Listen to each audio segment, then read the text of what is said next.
and welcome to Jam Toast. I'm here with Tesseract. This is insane. I cannot even believe this is happening. Hi, Dan. Welcome to the show. Hi, James. Welcome to the show. Hi, thank you for having us. Thank you so much again. So, you're back in India after 8 years? 8 years. What has changed? India hasn't changed. India hasn't changed. We have definitely changed as musicians and songwriters. As you can probably tell from listening to all the different albums we've released since then, in 8 years. I think we're just more well-rounded people, maybe slightly more mature. Hopefully we've matured in 8 years' time, so yeah. That's amazing. You just played Mumbai. So how is it curating the set list and everything for Mumbai and for this tour?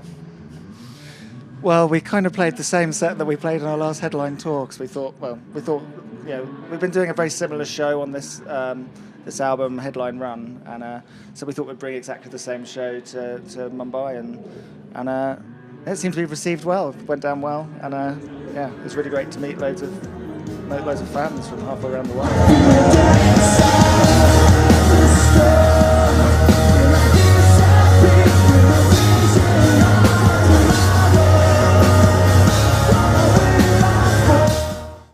How was Sonder and the whole madness that went with it? I think it was pretty crazy.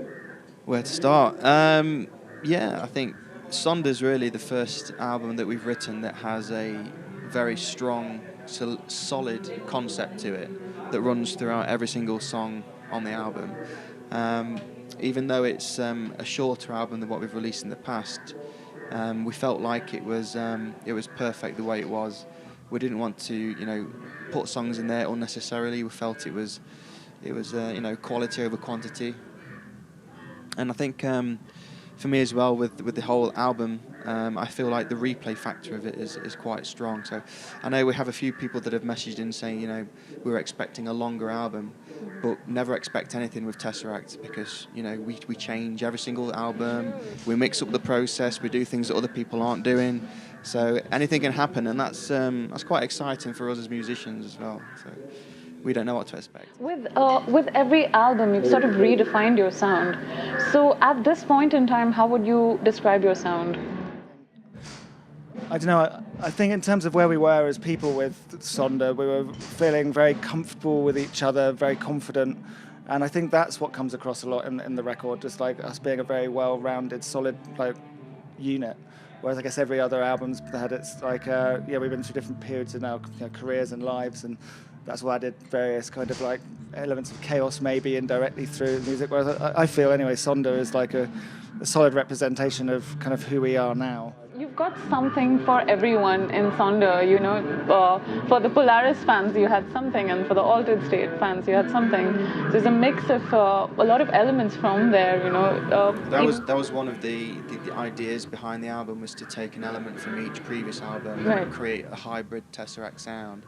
Not necessarily something that we will retain, it's just a stepping stone, almost like, putting a full stop at this period in Tesseract's career, ready to move forward into the next area, because again, we don't know where it's going to go, but we know it will be very different. So. Yeah, it's also cool how collaborative it was in terms of bringing in field recordings from fans, and I think that went into Orbital, right? Yeah, it was all throughout the album. All throughout. Which were the other songs? I mean, Orbital. Most of it. Every song has different samples in one form or another. This is so beautiful. It's so collaborative. Actually, I think we had about 80 submissions, and half of those submissions all made it onto the album, so about 40 did. And in the intro track that we used, all the rest of the samples were used. So in fact, everything that was submitted has been used in some way or other. So it was very as inclusive as we could get, I guess. I read in one of your interviews that someone sent you a clip of their cat puking. Yes. That was insane. Did you get any other funny recordings? There's somebody's mum singing in the morning in the kitchen or something. Oh. Most of them are quite endearing and just unique, everyday sounds that people experience, and that's kind of another reason why we kind of did this, was because the concept of Sonder is so perspective orientated, where we just felt like tapping into the fans, letting us hear a little bit of what their life's like and bringing it into the album was a great way of tying into the whole concept. So, yeah, that's why I say it was a really strong concept. I think we did very well to kind of choose that direction. And obviously we have to give a shout out to John Koenig, who actually coined that word, who is the author of the Dictionary of Obscure Sorrows. And with shout outs, also a shout out to Aids O'Brien, our former front of house engineer, who came up with the idea of the whole kind of field recording concept, which added a massive element to it. So yeah. Wow. He was a massive, big part of it. I also love that the screams are back. All right. Sonder. Because the screams at King for me, or the king of screams, it was just massive. Everything about King was massive. And the riffs, it was just so beautifully arranged. It's such a powerful song. What was the story behind how King came together? King as a song, really. I think it started out as a way for me to express my distaste over inequality, in essence. But it actually ended up changing and moulding, and in the end, it became a song that was very much based towards rediscovering the purpose of life.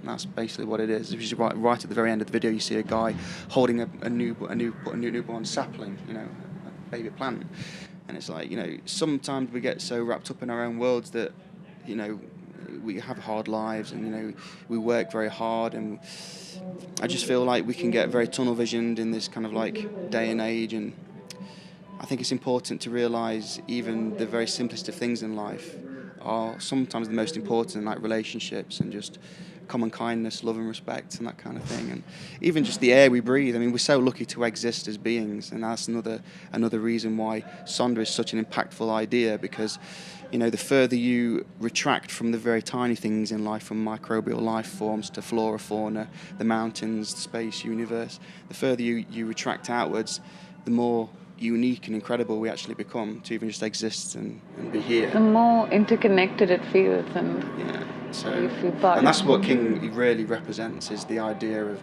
just trying to strip everything back and be grateful for what you have, the very basic things. That's beautiful. It's absolutely beautiful. What is in the works for this year? You've been writing since last year for the next record? Well, the thing is, we're always writing. We have a backlog. Some people criticise us because I've said this before, in terms we have hours and hours worth of demos and ideas, and someone said, well, why is Sonder so short if we have so many ideas?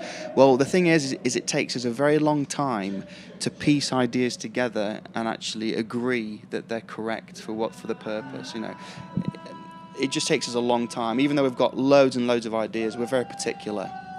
We're not just going to release anything. It has to be perfect.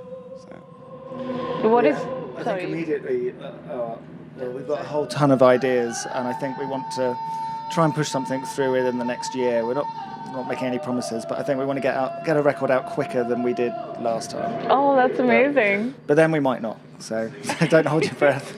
Anything could happen. Don't believe anything we say, ever. Because we don't know what's going on. Even when we don't know where the musical direction's going, we don't know how long things are going to take. It's just, it takes as long as it takes, and it turns out the way it turns out. It's kind of a weird way of working, and it upsets all the business people. But it's kind of how it's happened. And interviewers don't help, really. They ask you these tricky questions. That's quite fun and answering. And hold you to it. No, I won't, I promise. That's why I always put a disclaimer in saying, don't believe a word we say. Don't believe me. Yeah. I have a question. I hope you don't ask me this back, because I love both of them. Now, there's a single version of Smile, and then the album version. Which one is your favorite? Album by mile. Oh yeah, the album version. Yeah. The first version we released as a promotional tool to support the tour we did with Megadeth in America. Yeah. Just a gift to the fans, to give them a glimpse into what to expect, or what to possibly expect on the new album. And it'd be nice just to play a new tune as well, because it had been a while since we'd had a new song. So. Amazing. Yeah. What are your favorite other bands? Like, when you're not jamming and when you're not making new Tesseract music, what do you listen to? In the world? Wow, we listen to such a wide collection of music. Over the past few years, right now? Personally, I've listened to an artist called Active Child religiously for a long time. Wow. Who's from New York, actually. It's like modern pop with classical arrangements. Very, very cool stuff. But we listen to metal, rock, pop, orchestral soundtracks, everything really. Yeah, What about you? A couple of my favourite albums from last year were non-metal at all. Like there's an electronic artist called Lawn that does lots of soundscapey, Lawn dark as well. sounds, really aggressive, like nasty electronica, but chilled as well. It's like a real mixture of vibes. The new Nightmares and Wax album is really good. That's kind of like instrumental, kind of hip hop stuff. What metals were good last year? There must be some good metal.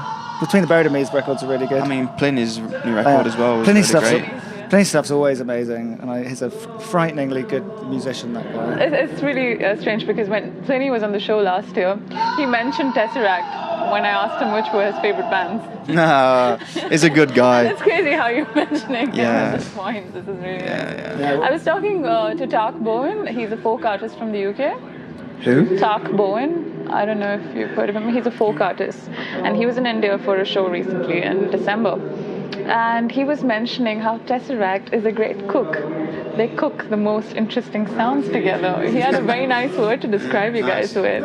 And he was so excited. He wanted to be in India. I said, dude, you're in the UK. You can catch them anytime. That's great. We'll check him out. Yeah, I really liked how he described your music and how you bring things together. And to me, it's exciting because I'm fangirling you guys myself all the time. Thank you. Thank you so much for being on the show. Thanks, guys. That was Tesseract with me with your Prakash.